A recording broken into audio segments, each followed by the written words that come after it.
صباح الخير. تعرفوا إن عدم اتخاذ قرار هو اتخاذ قرار في حد ذاته، بس في الغالب بيكون قرار سلبي أو مدمر لحياتنا. بمعنى، أنت لو عارف إن عندك امتحانات وكل يوم بيعدي عليك مش بتذاكر، فأنت اوريدي واخد قرار إن أنت تفشل أو تسقط في الامتحانات.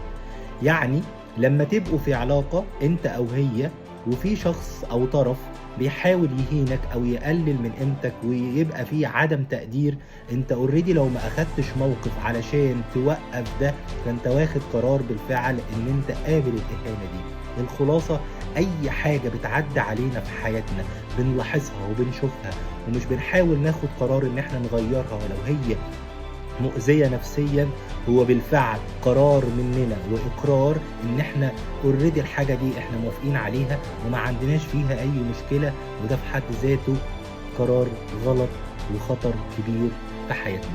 صباح الفل.